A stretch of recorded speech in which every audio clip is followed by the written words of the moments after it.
माननीय उपसभापति जी, सबसे पहले तो हमें ये जानना होगा कि भारतीय रेल की हमारी अवधारणा क्या है। मैं 3 फिल्में ले रहा हूं। पाकीज़ा, जिसमें ट्रेन बोलती है, आप पाकीज़ा में बार बार ट्रेन का सीक्वेंस आना वो कई चीजों के प्रतीक के रूप में इस्तेमाल हुआ। दूसरा गमन, माइग्रेशन की पूरी पीड़ा, और मैं उस क्षेत्र से आता हूं जहां की ट्रेनों के नाम वहां के हालात बयान करते हैं। श्रम शक्ति, श्रमजीवी, जनसाधारण। वंदे भारत अभी तक हमारी किस्मत में आया नहीं है। और एक फिल्म है कुली, उसके भी क्या निहितार्थ थे हम सब वाकिफ हैं। तो भारतीय रेल के साथ कम से कम इस सदन में कई लोग ऐसे होंगे जिनके जीवन के उतार चढ़ाव के साथ भारतीय रेल का ताल्लुक रहा है। मैं उनमें से एक हूं। अपनी जिंदगी के हर पड़ाव पे भारतीय ट्रेन ने मुझे सुकून भी दिया है और मुझे सोचने समझने की शक्ति भी दी है, खिड़की के पास बैठ करके। माननीय मंत्री जी हैं, पटरी वाले भी हैं, आसमान वाले भी हैं और दोनों को फ्यूल देने वाले भी हैं। 1972 में रिलीज हुई फिल्म पाकीज़ा, मीना कुमारी और राजकुमार की वो यादगार स्टोरी शायद हर भारतीयों ने देखी होगी, या जिसने नहीं भी देखी होगी वो फिल्म पाकीज़ा का नाम जरूर सुना होगा। और इस फिल्म में गूंजने वाले ट्रेन की वो आवाज़ें आपने अपने कानों में जरूर सुनी होगी, चाहे वो पाकीज़ा के मधुर संगीत के समय ट्रेन की आवाज़ को इस्तेमाल किया गया हो, या फिर राजकुमार के साथ मीना कुमारी का वो यादगार सफ़र जिसमें राजकुमार एक पत्र मीना कुमारी को छोड़ जाते हैं जिसमें ये कहते हैं, तुम्हारे पाँव इतने हंसी हैं, इसको जमी पे मत उतारना, ये मैले हो जाएंगे। साथियों नमस्कार। दरअसल संसद में बजट सत्र के दूसरे सेशन में जो है आरजेडी सांसद मनोज झा ने फिल्म पाकीज़ा की चर्चा की, और सिर्फ फिल्म पाकीज़ा की नहीं बल्कि उन्होंने भारतीय रेल की तुलना करते हुए एक फिल्म का नाम और लिया, दमन, और फिल्म कुली का नाम लिया। आखिर क्या वजह रही कि मनोज झा को जो है भारतीय रेल की तुलना या अवधारणा को समझाने के लिए जो है फिल्म पाकीज़ा, दमन और कुली जैसे फिल्मों का नाम लेना पड़ा, क्योंकि ये तीनों ही फिल्में जो है भारतीय रेल के इर्द गिर्द घूमती हैं और इसमें बखूबी जो भारतीय रेल है उसके बारे में दिखाया गया है, या उसके उस सीक्वेंस को इस्तेमाल किया गया है पिक्चर में पब्लिक को कनेक्ट करने के लिए। तो मनोज झा की पूरी बातों को सुनिए कि आखिर मनोज झा पाकीज़ा फिल्म की चर्चा क्यों करते हैं और उसके बारे में पूरी बातें क्या बताते हैं। शुक्रिया माननीय वाइस चेयरमैन साहब। माननीय मंत्री जी हैं, पटरी वाले भी हैं, आसमान वाले भी हैं और दोनों को फ्यूल देने वाले भी हैं। 3 महत्वपूर्ण महकमा हमारे समक्ष हाजिर है। Sir, railway amendment bill pay चर्चा हो रही है, लेकिन आमतौर पे मैं देख रहा हूं कि रेलवे को लेकर के जो सार्वभौमिक चिंता है वो बिल से ज़्यादा व्यक्त हो रही है। तो मैं 2-4 चीज़ें उसमें, माननीय उपसभापति जी, सबसे पहले तो हमें ये जानना होगा कि भारतीय रेल की हमारी अवधारणा क्या है। मैं 3 फिल्में ले रहा हूं। पाकीज़ा, जिसमें ट्रेन बोलती है, आप पाकीज़ा में बार बार ट्रेन का सीक्वेंस आना वो कई चीजों के प्रतीक के रूप में इस्तेमाल हुआ है। दूसरा गमन, माइग्रेशन की पूरी पीड़ा, और मैं उस क्षेत्र से आता हूं जहां की ट्रेनों के नाम वहां के हालात बयान करते हैं। श्रम शक्ति, श्रमजीवी, जनसाधारण। वंदे भारत अभी तक हमारी किस्मत में आया नहीं है। मैं कुछ बातें माननीय उपसभापति महोदय, और एक फिल्म है कुली, उसके भी क्या निहितार्थ थे हम सब वाकिफ हैं। तो भारतीय रेल के साथ कम से कम इस सदन में कई लोग ऐसे होंगे जिनके जीवन के उतार चढ़ाव के साथ भारतीय रेल का ताल्लुक रहा है। मैं उनमें से एक हूं। अपनी जिंदगी के हर पड़ाव पे भारतीय ट्रेन ने मुझे सुकून भी दिया है और मुझे सोचने समझने की शक्ति भी दी है खिड़की के पास बैठ करके। माननीय उपसभापति महोदय, ये कोइंसिडेंस नहीं है कि आज मैं सुबह बाहर अपने घर के खड़ा था, कुली मोर्चा के साथी आए और उन्होंने अपनी चिंताएं मेरे समक्ष कही। हम सब ने कुंभ का बहुत जिक्र किया। प्रयागराज स्टेशन पे जो पारंपरिक रूप से काम करने वाले कुली थे, उनको दरकिनार करके आउटसोर्सिंग की गई। पूरा दस्तावेज है सर, सौंप भी दूंगा।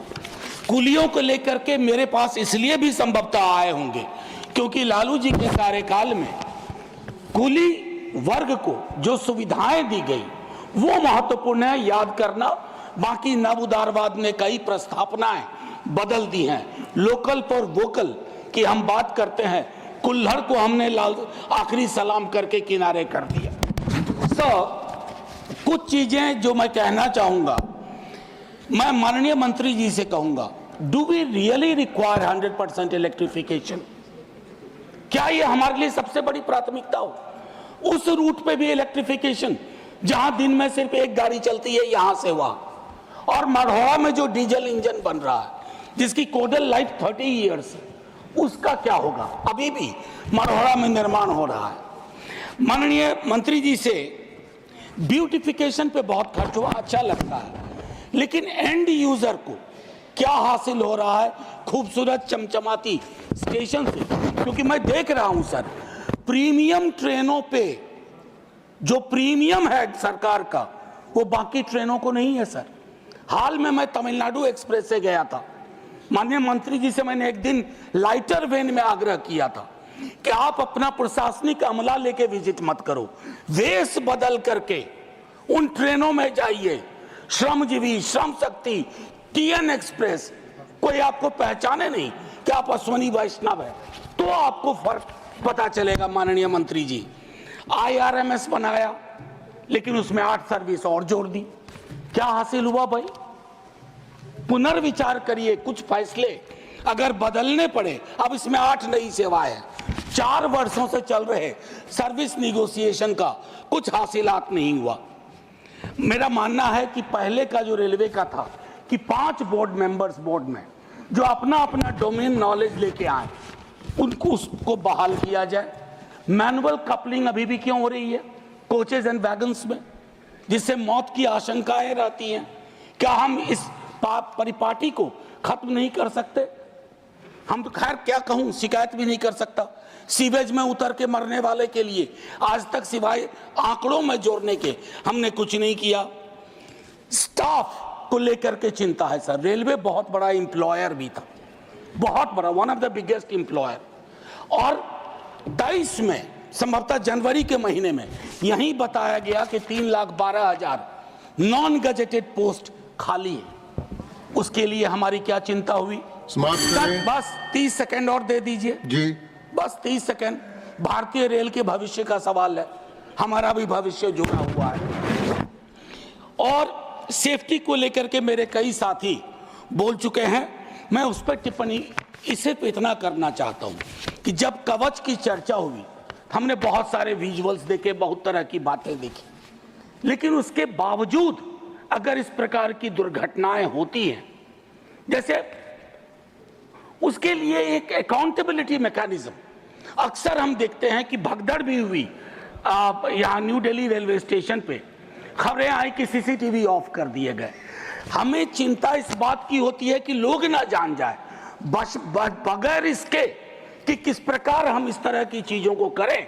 अंत में आखिर में आपसे आग्रह करूंगा सर, भारतीय रेल इस देश के मन में रची बसी हुई है, उसको इतना आसमानी ना बना दिया जाए कि हमें अपने हाथ से दूर जाती दिखे। वंदे भारत से कोई विरोध नहीं सर, बहुत चलाइए वंदे भारत, लेकिन जो आपकी पुरानी ट्रेन थी जिसमें 80% आबादी आज भी सफर करती है, उन ट्रेनों की क्या हालत है उस पर भी विचार करें। साथियों, आपने मनोज झा की पूरी बातों को सुना। जिस तरीके से भारतीय रेलवे जो है, भारतीय रेलवे के अंदर जो है तमाम तरह के जो है टेक्नोलॉजी का इस्तेमाल किया जा रहा है, ऐसे में मनोज झा ने कुंभ के दौरान नई दिल्ली रेलवे स्टेशन पे मचे भगदड़ का मुद्दा भी उठाया। साथ में उन्होंने कहा कि जिस कवच की बात जो है रेल मंत्रालय करती है या फिर भारत सरकार करती है वो कितना कारगर है। साथ में उन्होंने एक मुद्दा और उठाया कि आखिर उस रूट पे इलेक्ट्रिसिटी करने की क्या ज़रूरत है जिस रूट पे मात्र 1 या 2 ट्रेनें चल रही हों। यानी उनका ये कहना था कि इतना भारी भरकम खर्चा उस स्टेशन के लिए, उन 2 स्टेशनों के लिए क्यों करना जिस रूट पे सिंगल 1 ट्रेन या 2 ट्रेनें सिर्फ चला करती हैं। और साथ में मनोज झा ने जो है तमाम तरीके का जो है एलिगेशन जो है रेल मंत्री के ऊपर लगाया। उन्होंने कहा कि भारतीय रेल को भारतीय रेल रहने दीजिए, उसको आसमां पे मत लेकर जाइए। ऐसा न हो कि भारतीयों के हाथ से जो है रेल जो है छूटता चला जाए। उन्होंने ये भी कहा कि जिस तरीके से पहले के जो ट्रेनों के नाम हुआ करते थे जैसे श्रमजीवी एक्सप्रेस, जनसाधारण एक्सप्रेस, यानी ये नाम भी जो है पब्लिक को कनेक्ट करते हुए बनाए गए थे। उन्होंने माइग्रेशन की बात की, जिस फिल्म की चर्चा की, दमन की चर्चा की, उसमें माइग्रेशन की बात उन्होंने किया कि किस तरीके से लोग जो है ट्रेनों के जरिए उनके साथ उस दरमियान में हुआ क्या था।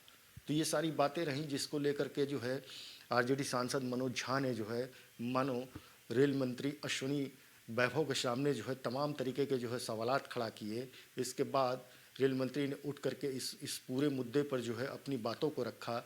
लेकिन कहीं न कहीं जिस तरीके से कुंभ में जो भगदड़ का मुद्दा जो है पूरे भारत में सामने आया, कुछ सवालिया निशान इस तरीके के जो है भारतीय रेलवे में जो के अंतर्गत जो पूरी सुरक्षा की व्यवस्था की जाती है कि कहीं पे जो है ट्रेन एक्सीडेंट ना हो, उसके बावजूद भी तमाम तरीके के घटनाओं की खबर आती है, कपलिंग टूटने की बातें आती हैं। इस तरीके के मुद्दे को जो है मनोज झा ने जो है संसद के पटल पे उठाया। साथियों, हमारा वीडियो अगर आपको पसंद आया होगा तो इसको लाइक करिएगा, शेयर करिएगा और चैनल को सब्सक्राइब भी करिएगा। नमस्कार।